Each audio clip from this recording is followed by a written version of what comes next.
kiss for you.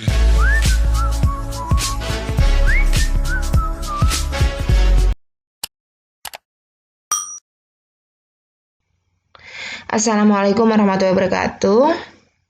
Semangat pagi anak-anak. Alhamdulillah kita masih bisa kembali belajar bersama. Kali ini kita akan belajar mengenai peluang. Nah, peluang ini banyak ya.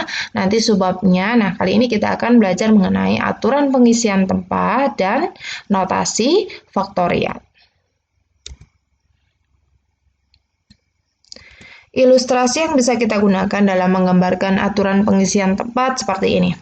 Misalkan ada 3 istana ya, kita misalkan istana X, kemudian istana Y, dan istana Z.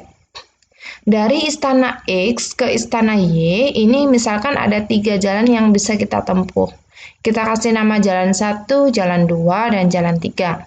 Sedangkan dari istana Y ke istana Z, misalkan ada 2 jalan yang bisa kita tempuh. Kita kasih nama jalan A dan jalan B. Misalkan ada seorang raja ingin berangkat dari istana X ke istana Z melalui istana Y. Nah, ini kan ada beberapa alternatif jalan yang bisa dipilih ya. Nah, ini ada berapa alternatifnya. Nah, coba kita gambarkan. Raja tersebut bisa melewati jalan 1, kemudian jalan A. Bisa juga melalui jalan 1, kemudian jalan B. Nah, ini kita tuliskan di sini dulu. Alternatifnya.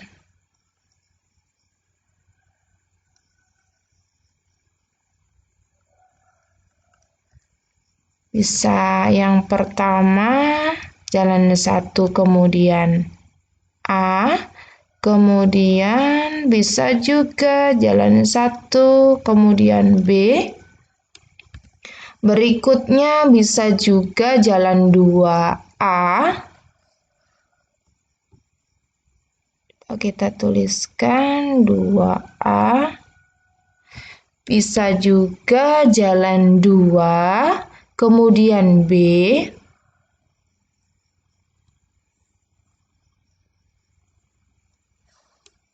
Bisa juga jalan 3 kemudian A.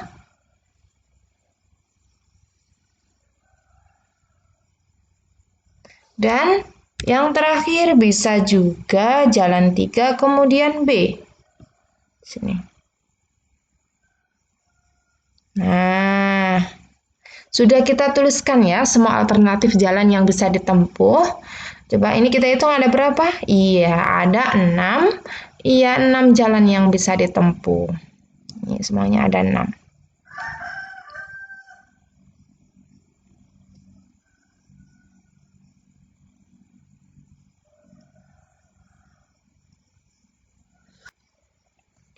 Kalau dengan menggunakan aturan pengisian tempat, penyelesaiannya seperti ini. Jadi, untuk mencapai dari istana X ke istana Y,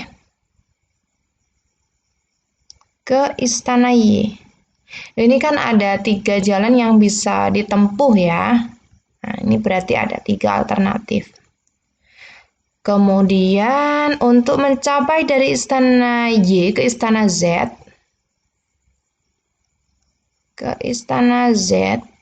ini ada 2 jalan yang bisa ditempuh. Jadi, kalau kita diminta menghitung ada berapa alternatif jalan yang bisa ditempuh dari X ke Z. Nah, dari X ke Z. Berarti ini kan gabungan dari kedua jalur tadi ya, kedua dari X ke Y, kemudian dari Y ke Z, ini digabungkan. Nah, kalau dengan menggunakan aturan pengisian tempat, berarti gimana caranya? Yaitu dengan cara dikalikan saja, yaitu 3 dikali 2, yaitu ada 6 alternatif jalan yang bisa ditempuh. Nah, ini kan perkalian ya. Jadi, aturan pengisian tempat ini sering juga disebut dengan aturan perkalian. Oke, bisa difahami ya ilustrasinya.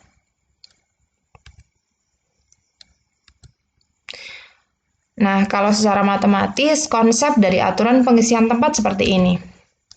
Jika kejadian pertama terdiri dari K1 cara yang berbeda ya, kemudian kejadian kedua terdiri dari K2 cara yang berbeda, dan seterusnya. Jadi bisa saja lebih dari dua kejadian ya, bisa banyak.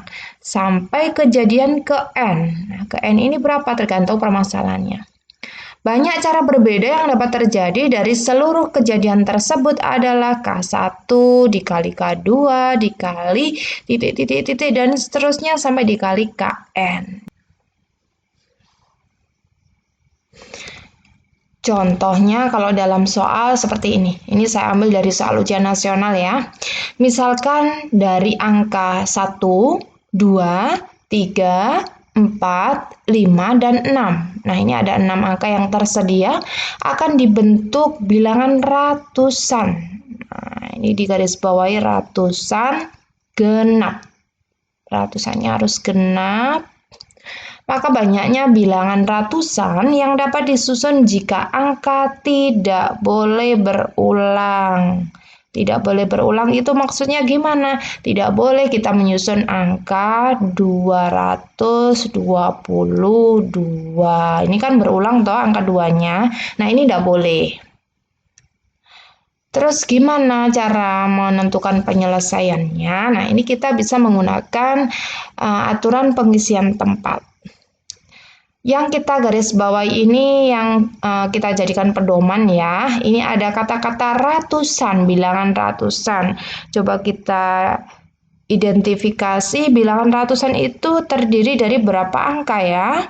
Iya, bilangan ratusan terdiri dari 3 angka. Jadi kita buat 3 kotak seperti ini.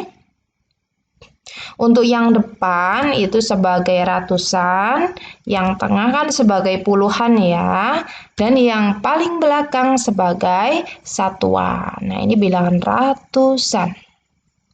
Kemudian ada kata-kata genap, bilangan ratusannya harus genap. Bilangan genap dari angka-angka yang sudah disediakan. Coba kita tuliskan angka yang disediakan tadi. Iya, angka 1, 2, 3, 4, 5, dan 6. Karena mintanya bilangannya genap, berarti yang kita jadikan pedoman yang depan, tengah, atau belakang ya. Ratusannya, puluhannya, atau satuannya. Iya, untuk menentukan bilangan genap atau ganjil, penentunya berada di satuannya. Oke, bisa diterima ya. Jadi, yang di satuan ini kita isi bilangan genap, supaya nanti bilangan yang tersusun menjadi bilangan genap. Di sini harus bilangannya genap. Di antara bilangan yang disediakan ini, angka-angka yang disediakan, yang genap yang mana? Iya, yang genap ini 2, 4, dan 6. Jadi bisa kita isi dengan angka 2, atau 4, atau 6. Tidak boleh bareng ya. Jadi ini harus salah satu. 2-nya, atau 4-nya, atau 6-nya. Nah, ini ada berapa kemungkinan? Ada 3. Berarti satuannya ini bisa diisi, ada 3 kemungkinan bilangan yang bisa dimasukkan. Yang biasanya terjadi salah pahamnya, 3 ini adalah 3 kemungkinan bilangan yang bisa dimasukkan di sini, bukan angka 3 ya. Nanti mungkin ada yang bilang ini, Bu, angka 3 kan ganjil, kenapa dimasukkan di situ? Jadi bukan itu maksudnya ya. 3 ini 3 kemungkinan angka yang bisa dimasukkan di sini. Oke, bisa diterima ya. Berikutnya kalau yang belakang sudah kita isi, ada 3 angka yang bisa dimasukkan. Kemudian yang puluhannya gimana? Nah, di antara ke-6 angka ini, kalau salah satunya sudah dimasukkan di satuan, misalkan ini angka 2, sudah dimasukkan di sini, berarti kan nggak boleh dimasukkan puluhan ya. Kenapa? Karena tidak boleh berulang. Tidak boleh berulang berarti 2-nya tidak boleh masuk di puluhan. Berarti yang bisa kita masukkan sebagai puluhan yang mana? Ada berapa angka? Ada 1, 2, 3, 4, 5. Ada 5 angka yang bisa kita masukkan, yaitu angka 1, atau angka 3, atau angka 4, atau angka 5, atau angka 6. Jadi ada 5 angka yang bisa kita masukkan. Mungkin ada yang pengen nyoba gini, Bu, misalkan ya dimasukkan sebagai satuan angka 4 gimana? Kalau misalkan tadi yang dimasukkan sebagai satuan angka 4, nah ini berarti 4-nya kan tidak boleh dimasukkan di puluhan juga kan? Berarti yang bisa dimasukkan di puluhan mana? Bisa 1, atau 2, atau 3, atau 5, atau 6. Tetap ada berapa angka yang bisa dimasukkan di puluhan? Iya, ada 5 angka.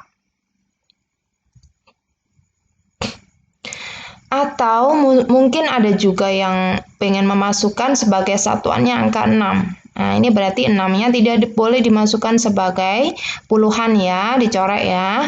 Berarti yang bisa dimasukkan sebagai puluhan adalah angka 1, atau 2, atau 3, atau 4, atau 5. Tetap ada 5 angka yang bisa dimasukkan. Bisa diterima ya.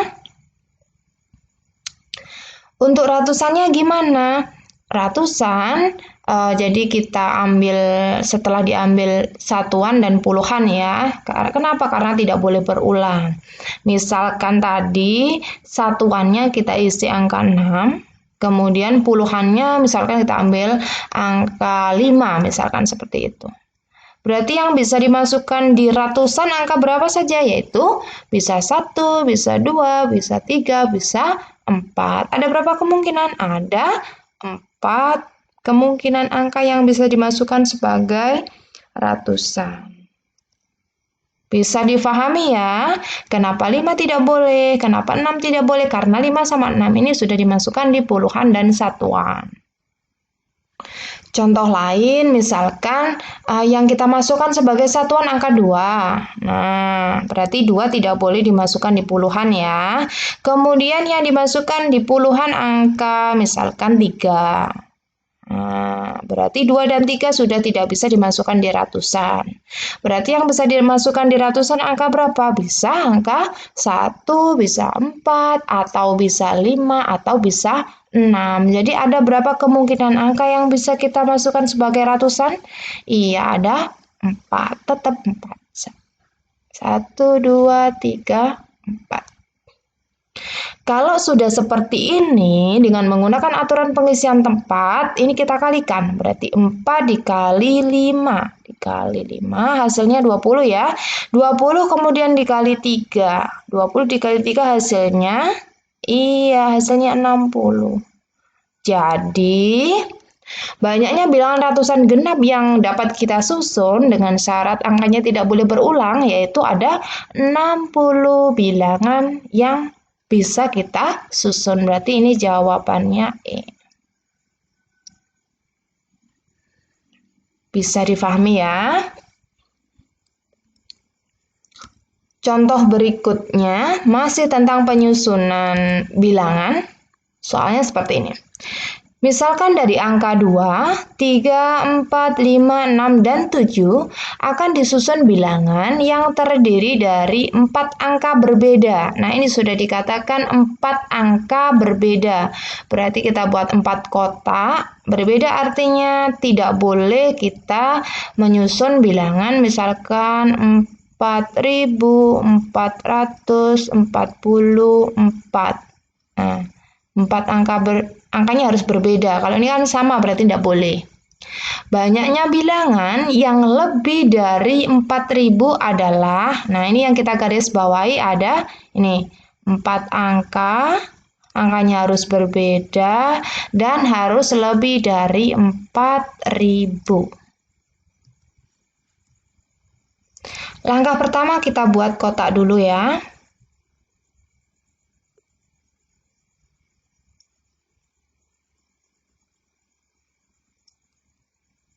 4 angka berbeda, berarti 4 kotak. Untuk kotak yang pertama sebagai ribuan.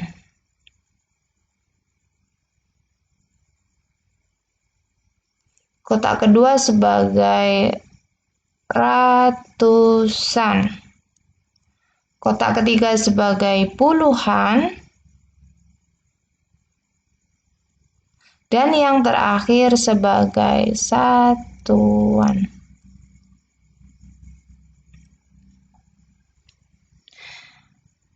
Perhatikan di sini, syaratnya adalah bilangannya lebih dari 4.000. Untuk menentukan bilangan yang lebih dari 4.000, yang kita jadikan pedoman itu yang ada di depan, yaitu angka ribuannya. Berarti angka ribuannya harus diisi berapa? Bisa diisi angka 4, gimana? Boleh enggak kalau angka 4 dimasukkan sebagai ribuan?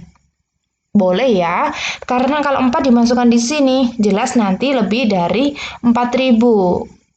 Apakah tidak pas 4.000? Tidak mungkin, karena di sini tidak ada angka 0. Lagian juga tidak boleh berulang ya. Jadi kalau ini diisi ribuannya diisi angka 4, jadi memenuhi syarat ya. Jadi 4 boleh yang bisa dimasukkan di ribuan, boleh 4, boleh 5, boleh 6, boleh 7. Jadi boleh 4 atau 5 atau 6 atau 7. Ada berapa angka yang bisa dimasukkan? Iya, ada 4. Jadi ribuannya ini ada 4 angka yang bisa dimasukkan. Untuk ratusannya gimana? Untuk ratusannya ya seperti yang kita bahas tadi. Karena angkanya harus berbeda, berarti kalau sudah kita jadikan sebagai ribuan, tidak boleh kita jadikan sebagai ratusan. Misalkan yang kita masukkan sebagai ribuannya misalkan angka 7. Berarti 7 kita coret. Sebagai ratusannya berapa angka yang bisa dimasukkan? Boleh 2, boleh 3, boleh 4, boleh 5, boleh 6.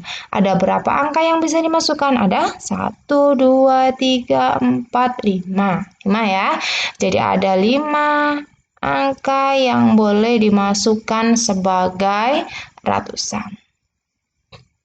Kemudian sebagai puluhannya. Nah, ini karena angkanya harus berbeda.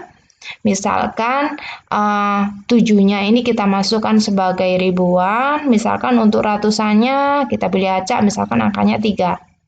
Apakah harus angka 3, Bu? Enggak, terserah, ini permisalan saja. Berarti yang bisa kita masukkan sebagai puluhan tinggal berapa bilangan ya?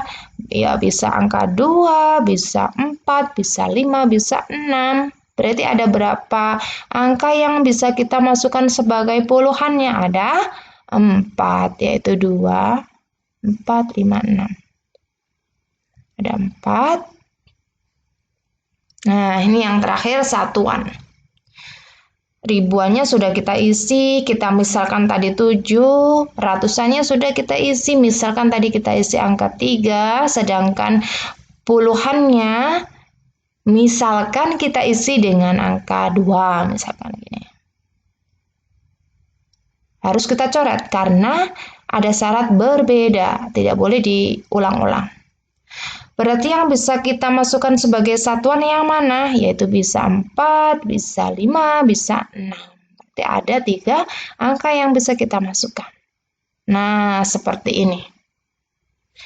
Jadi, ada berapa bilangan yang bisa kita susun?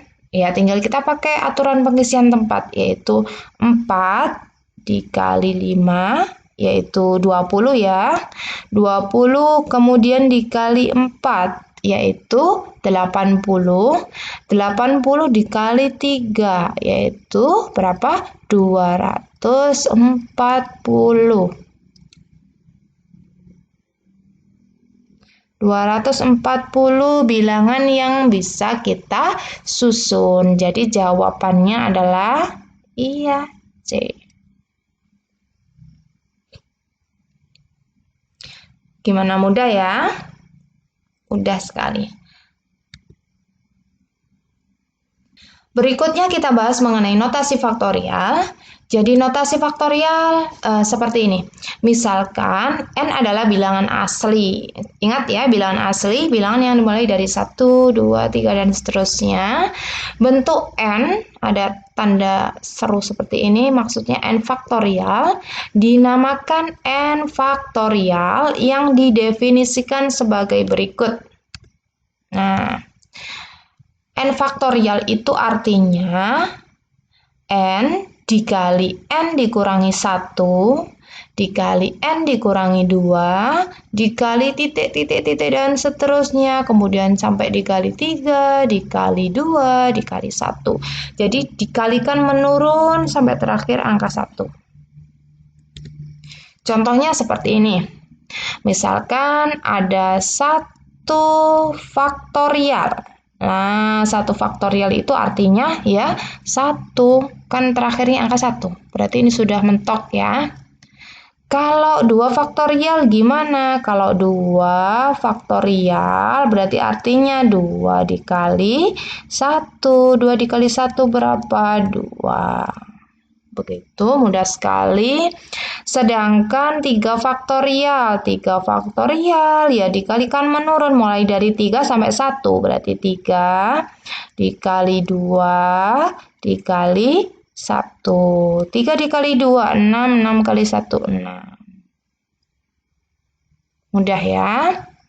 Kalau misalkan 5 faktorial. 5 faktorial gimana? Ya 5 dikali 4. Ingat menurunnya harus urut ya. Dikali 3.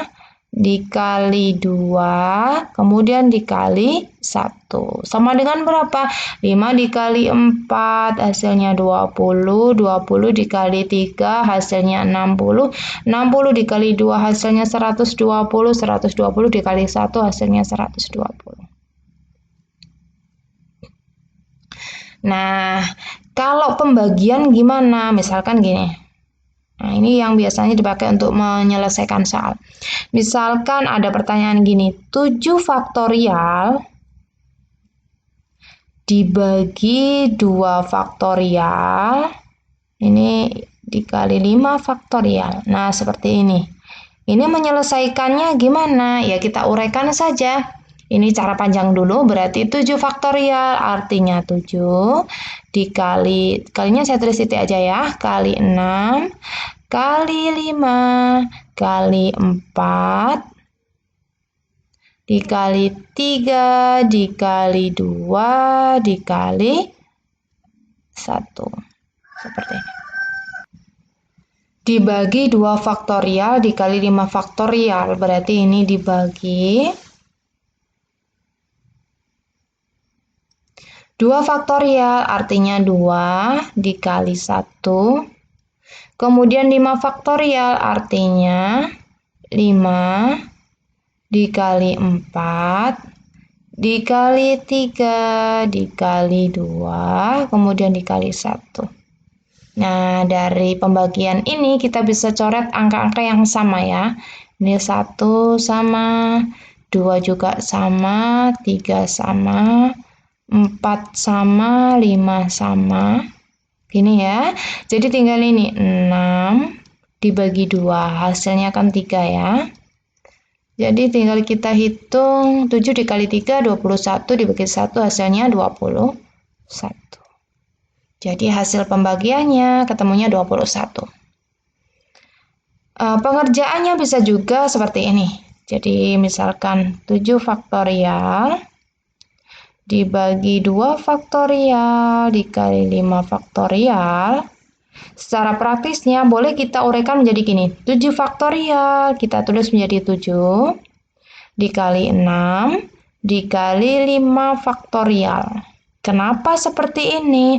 Karena nanti 5 faktorial ini akan kita coret dengan ini yang bawah 5 faktorial. Kenapa tidak kita uraikan sampai 2 faktorial? Boleh, sama aja. Tapi nanti yang lebih sederhana kalau berhentinya di angka 5 faktorial ini ya. Jadi berhentinya di angka yang paling banyak di antara yang ini, penyebutnya ini. Penulisan jadi 5 faktorial ini boleh enggak? Ya boleh. Kenapa? Karena 5 faktorial itu kan artinya 5 dikali 4 dikali 3 dikali 2 dikali 1. Nah, ini kita sederhanakan, ditulis menjadi 5 faktorial. Kemudian dibagi 2 faktorial dikali 5 faktorial. Nah, 5 faktorial ini kan sama ya, kita coret.